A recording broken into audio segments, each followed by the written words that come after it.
பெங்களூருவில் உள்ள பிரபல தனியார் மருத்துவமனையில் பயங்கர தீ விபத்து ஏற்பட்டுள்ளது. அந்த காட்சிகளை முதலில் பார்க்கலாம்.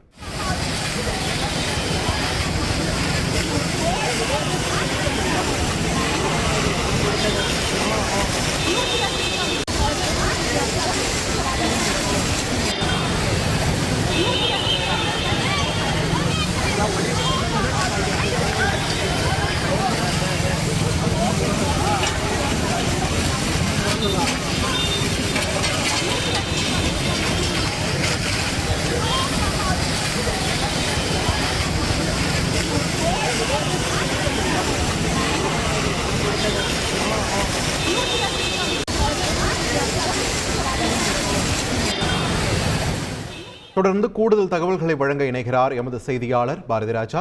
பாரதிராஜா, வணக்கம். ரொம்பவே பிரபலமான ஒரு மருத்துவமனையில் இந்த தீ விபத்து ஏற்பட்டிருக்கிறத பார்க்கிறோம். அங்க தீயை அணைக்கும் பணிகள் எந்த அளவில் நடந்து வருகிறது? அங்க இருக்கக்கூடிய பேஷண்ட்ஸ் இதனால் எதுவும் பாதிப்பு ஏற்பட்டிருக்கிறதா? என்ன நிலவரம் பாரதிராஜா?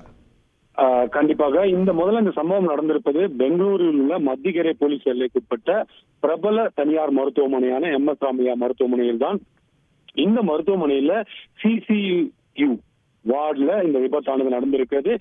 இன்று பிற்பகல் சுமார் 1:30 மணி அளவுல இந்த அறையிலிருந்து லேசான புகை வர தொடங்கி இருக்கிறது. இதை உடனடியாக கவனித்த அந்த மருத்துவமனையுடைய ஊழியர்கள் அங்கிருந்த 12 நோயாளிகளை உடனடியாக வெளியேற்றினார்கள். அந்த வார்டிலிருந்து இந்த நோயாளிகள் வெளியேறுவதற்கும் தீ பரவுவதற்கும் நேரம் சரியாக இருந்தது. தீ கோந்துவிட்டு எரிய தொடங்கியது. உடனடியாக தீயணைப்பு படையினருக்கு தகவல் தெரிவிக்க 3 வண்டிகள்ல வந்த தீயணைப்பு படையினர் தீயை சுமார் 1 மணி நேரத்திற்கும் மேலாடி தற்போது கட்டுக்குள் கொண்டு வந்திருக்கார்கள். இந்த விபத்துக்கு காரணம் என்னன்னு பாத்தீங்கன்னா மின்கசிவு இருக்கலாம் அப்படின்னு சொல்லப்படுது.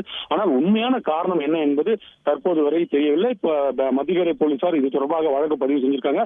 விசாரணை நடத்திய பின்னர் தான் இந்த தீ விபத்திற்கான முக்கியமான காரணம் என்ன என்று தெரிய வரும்.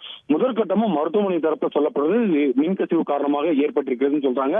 ஆனா அந்த கிரிட்டிக்கல் கேர் யூனிட்ல எப்படி இந்த தீ விபத்தானது நடைபெற்றது என்பது குறித்த விசாரணையானதை மத்திகரை போலீசார் நடத்துவார்கள். நன்றி பாரதிராஜா, உங்களுடைய விரிவான தகவல்களுக்கு. செய்திகளை உடனுக்குடன் தெரிந்து கொள்ள உடனே சப்ஸ்கிரைப் பண்ணுங்க.